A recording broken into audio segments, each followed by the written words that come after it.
Hey guys, AuspiciousAussie here, and welcome to episode 65 of my New York City Wrestling series for TEW 2016.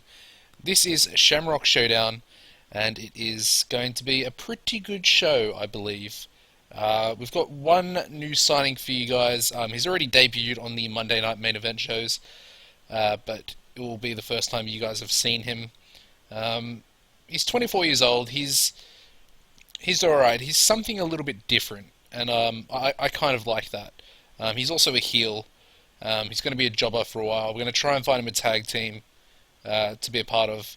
But yeah, he's going to be a jobber for the meantime. But he's got some good potential, and hopefully he'll be pretty decent in the future. Okay, so we start off with a 94A it's a Fro-Shaw promo on Savage Tiger Jr. They're going to have the opening match of the show. And yeah, a solid promo by Fro here. He's really starting to become something special. And yeah, I guess you could call this his rise to greatness. The match itself gets 78B. In an exceptional match, Fro-Shaw defeated Savage Tiger Jr. in 20 minutes 4 seconds by pinfall with a sure thing. No worker improvements, but a decent match. Doing some decent work. We then have a 92A Ring General Spectacular Over the Top entrance, which is of course rated on overness. Not too bad. Yeah, happy with an A. The match itself gets an 82B, and they verse the Midnight Prowler and the debuting Solomon Gold. Well, he's not really. He's debuting for you guys, but he's already debuted, as I mentioned, on one of the Monday night main event shows. In a bout that had superb wrestling and great heat, the Ring Generals defeated the Midnight Prowler and Solomon Gold in 9:52, when Dean Waldorf defeated Solomon Gold by pinfall with a wheelbarrow bomb. As expected, he was a weak link. He's also improving in performance skills, which is exactly what we want to see. So yeah, good stuff. We then have a generic tag team promo between Marsh Stranger and El Serpiente, which gets a 100A star. Nothing else to really talk about there. And their match gets a 73B-, which is pretty good because it's a cool-down match. They verse the Freedom Fighters, which is, of course, Freedom Eagle and War Peace, yeah? So yeah, in a good match, Marsh Stranger and El Serpiente defeated Freedom Fighters in 9:38 when El Serpiente defeated Freedom Eagle by submission with a boa squeeze. So yeah, Marsh Stranger looked excellent and El Serpiente came out looking good. Freedom Eagle is improving in his performance skills. We then have an 88B+, Bear Bukowski Menace promo on his opponent tonight, Emmanuel Bryant. Their match, which is, I believe, a First Blood match, gets an 84B+, so not as good as last week. Oh, sorry, not last week, last month, last episode for you guys. But still, 84B+ is decent. In an exceptional match, Bear Bukowski defeated Emmanuel Bryant in a First Blood match in 20 minutes 6 seconds when Emmanuel Bryant was busted open. Bear Bukowski makes defense number 6 of his NYCW Tri-State Regional title. As per usual, we'll get the good chemistry.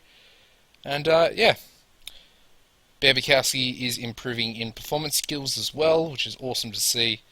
The match is a lower rating than the other one, simply because First Blood matches are brawl-based matches, and I think Emmanuel only has a 52D+, whereas Bear has like a 78B in the brawling skill, so it's pretty understandable, but still pretty good. Solid rating, B+.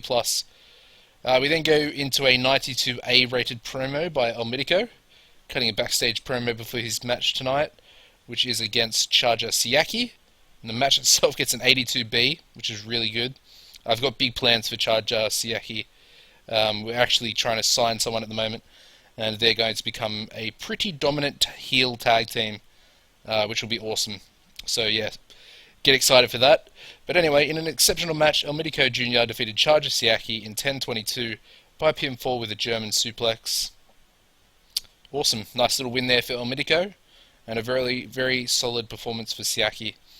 Okay, so we then have a 100A star spectacular over-the-top entrance for Ernest Youngman, who, of course, is defending his Empire title up against Bret Heartbreak, which gets an...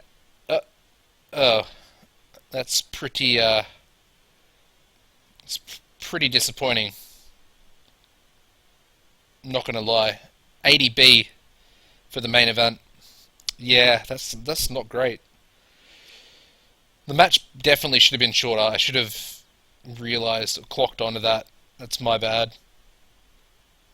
Okay, in an exceptional match, Ernest Youngman defeated Bret Heartbreak in 29-41 by pinfall with the hit. Ernest Youngman makes defense number 4 of his NYCW Empire title. Okay, so there we get the definite lack of psychology on display, which obviously really hurt the match. Probably more from Bret Heartbreak. As you can see, the in-ring performance is quite a bit lower. It does, however, advance the storyline. So yeah, I don't know. That's a pretty bad main event. I'm not too happy with that, to be honest. The overall show rating is an 85B+, increases in popularity in the tri-state region, of course.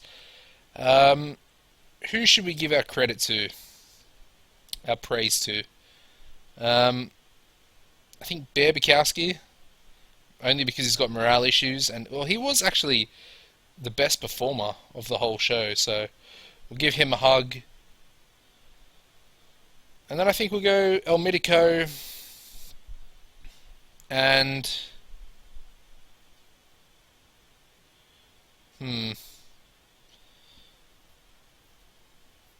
yeah, I suppose the ring generals, but I'm going to go with Charger Siaki. And we'll tell these guys are awesome. Yeah, Charger Siaki, he got a 70 in-ring performance against El Mitico, which is pretty good. I'm kind of pleased with that, I have to say. But overall, that main event really let the show down. I mean, if you think about it, we did get an 85B+ overall with an 80 main event, so yeah, definitely could have been a lot better. Okay, he's causing more rifts. Yeah, because yeah, oh, that sucks. He hates Bret Heartbreak at the moment, which really, having two people that hate him is really causing some problems.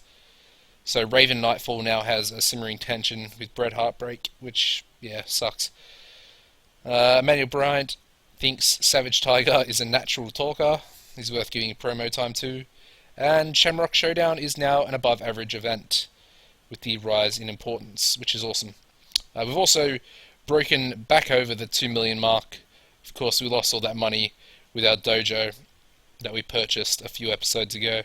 As far as popularity goes, we're 59C in the tri-state and 32 E+ in New England.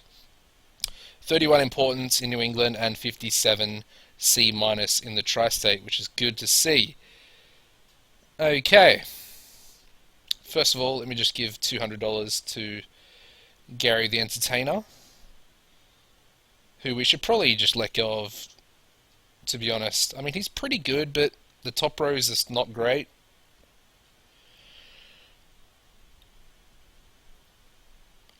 And he has, like, no popularity either, which is unfortunate. So Bear's still got his issues. I mean, I've given him a lot of money recently, and yeah, he was actually caught using drugs backstage after a show, and I had the option of sending him to rehab, but you have to have people on written contracts to actually do that, which is pretty unfortunate, because I would have actually liked him to go to rehab. It would have been good for his career, I believe. So that kind of sucks, but it's all good. He's 32, so he's pretty much in his prime right now. Okay, let's have a little look at Bret Heartbreak. I want to have a look at his popularity. It's a 77B, which is like exactly the same. He was a lot better. He was at a 90A. I think that was just around the time Spencer Spade left us. So, yeah, would have been much better to put him in the main event back then. We could have had some real decent matches. Okay, well, that's alright. I mean, his psychology is 82, so I just don't understand that the lack of psychology on display. Like, Ernest also has 82. That's just really annoying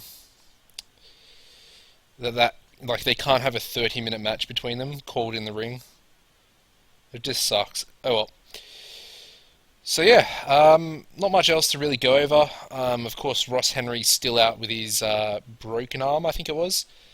So Julius Moore is our our number one franchise player at the moment. El Medico surprisingly is number two now, with Ernest in number three. And yeah, Stranger and Berbikowski round up the top five. So pretty interesting stuff there.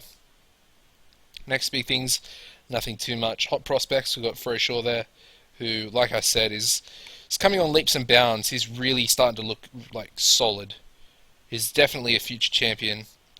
And I'm kind of surprised because I didn't really expect him to turn into what he's kind of become, which is interesting.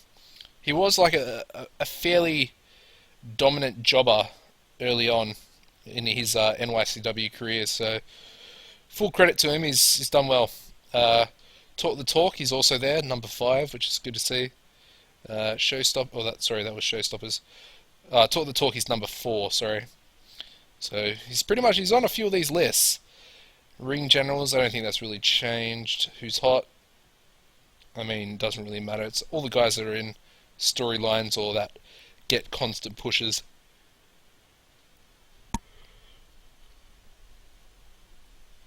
Still got no one on Time Decline, which is good to see. And the Hidden Gems, yeah, I mean, they've changed a little bit. We've got Riley McManus in there now, he's okay, but he's 34 years old. And then we've got Crockett Tubbs, who is, of course, a former NYCW wrestler. We could bring him back in, to be fair. We really could. I don't know what he would do. He's also going to be 1100 an appearance, which is not something I really want to pay for, so we probably won't do that. Anyway, thank you for watching, guys. I hope you have enjoyed. Don't forget to drop a like, subscribe if you aren't subscribed to me already, and I'll see you in the next episode. Goodbye, guys.